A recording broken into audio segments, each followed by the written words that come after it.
আসসালামু আলাইকুম রহমতুল্লাহ। সম্মানিত দর্শক শ্রোতা ভাই এবং বোনেরা, আশা করি আপনারা সবাই সহি সালামতে আছেন।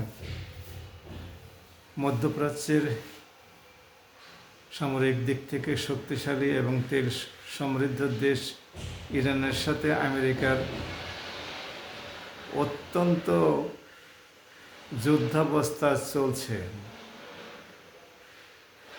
আমেরিকা এই হামলা করে, এই ইরানকে ধ্বংস করে দেয়, এই ইরানের সর্বোচ্চ নেতা সহ সামরিক এবং সামরিক কর্মকর্তাদেরকে হত্যা করে শাসন ব্যবস্থা পরিবর্তন করে ফেলে, আমেরিকার পুতুল ব্যক্তিদেরকে নিয়ে এসে সরকারে বসায়। কত কিছু শুনলাম। আব্রাহাম লিঙ্কন আরব সাগর এবং পারস্য উপসাগরে মহড়া দিচ্ছে, ভারত মহাসাগরে মহড়া দিচ্ছে, কত কিছু শুনলাম। ওইদিকে জেরাল্ড ফোর্ড ভূমধ্যসাগরে এসে হুমকি ধমকি দিচ্ছে, কত কিছু জানলাম। কিন্তু এর মধ্যে আবার আমেরিকা বিভিন্ন ইউরোপীয় দেশের মাধ্যমে ইরানকে আলোচনারও প্রস্তাব দিয়েছে। আসলে আমাদের গ্রামাঞ্চলে একটি প্রবাদ আছে, মায়ের চেয়ে বড় ওষুধ নাই। আরেকটি প্রবাদ হলো, শক্তের ভক্ত দুর্বলের জম। ইরান সামরিক দিক থেকে এত শক্তিশালী হয়ে উঠেছে যে যদি কোনো রকমভাবে এবার ইরানের উপরে হামলা চলে, তাহলে আমেরিকার মধ্যপ্রাচ্যে যত ঘাঁটি আছে সবগুলোকে মুহূর্তের মধ্যে ধুলায় মিশিয়ে দিবে। মধ্যপ্রাচ্যের মুসলিম ভ্রাতৃপ্রতিম হোক আর অভ্রাতৃপ্রতিম হোক, কোনো দেশকে ইরান কোনো রকমের বিন্দু মাত্র ছাড় দেবে না। এই রকম হুঙ্কার দেওয়ার পরেই তখন আমেরিকা স্তব্ধ হয়ে গেছে এবং মুসলিম দেশগুলোর শাসকবর্গও ভীত সন্ত্রস্ত হয়ে পড়েছে যে কোনো রকমের মিষ্টি কথায়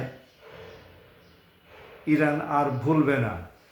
ইরানের সাথে মিষ্টি মিষ্টি কথা বলা হবে, আর ইরানের জানের শত্রু আমেরিকাকে তার ঘাঁটি ব্যবহার করতে দেওয়া হবে। যে মধ্যপ্রাচ্যের দেশ ইরানের বিরুদ্ধে হামলায় আমেরিকাকে ঘাঁটি ব্যবহার করতে দিক না কেন, সেই দেশেই হামলা হবে।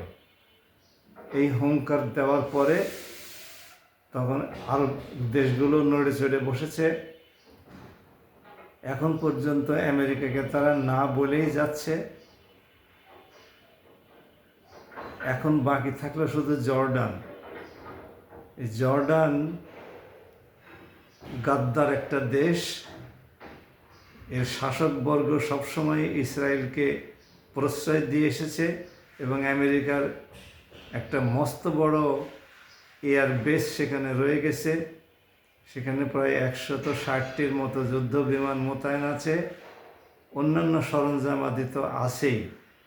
এখন ইরানের উচিত হবে, মধ্যপ্রাচ্যের এই দেশগুলোকে টাইট করা গেছে, এখন জর্ডানকে একটা চরমভাবে টাইট দেওয়া, যাতে করে আগামীতে জর্ডান আর কোনো দিন আমেরিকার বেজ ওখানে করতে না দেয় এবং জর্ডানের আমেরিকান বেজ ব্যবহার করে আমেরিকা ইরানের উপরে হামলা করার দুঃসাহস না দেখায়। আর ইরানের সাথে ইসরায়েলের যুদ্ধ লেগে গেলে জর্ডান যেন ইরানের কোনো মিসাইল, ড্রোন এ সমস্তগুলো ভূপাতিত করার জন্যে আমেরিকাকে তার ভূখণ্ড ব্যবহার করতে না দেয়। এই গাদ্দারকে শায়েস্তা করতে পারলেই তাহলে পরে ইরান মধ্যপ্রাচ্যের যে প্রভাব সেটা অক্ষুণ্ণ রাখতে সক্ষম হবে। এর থেকে বাংলাদেশের শিক্ষণীয় বিষয় আছে। বাংলাদেশের পাশে একটা বিশাল দেশ ভারত।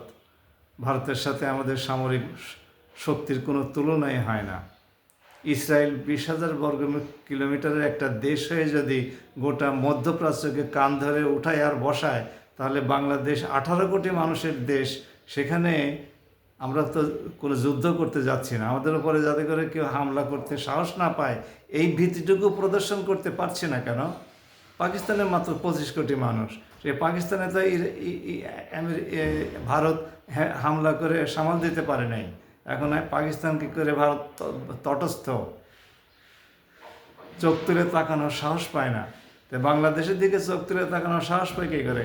ক্ষণে ক্ষণে অমুক করছে তমুক করছে, এই সমস্ত ঘটনাগুলো শুনে কীভাবে বিডিআর হত্যাকাণ্ডে ভারত জড়িত,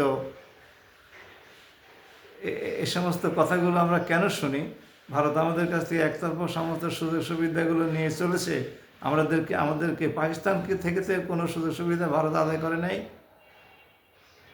কাজেই শক্তের ভক্ত নরমের জম, আর সামরিক দিক থেকে শক্তিশালী হওয়ার কোনো বিকল্প নাই।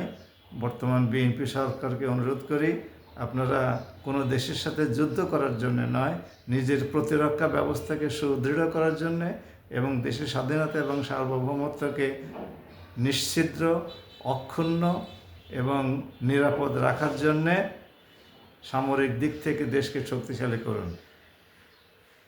আমরা নাগরিক হিসাবে নিরাপদে থাকতে চাই, আমরা কোনো দেশের হামলার ভয়ে ভীত সন্ত্রস্ত থাকতে চাই না।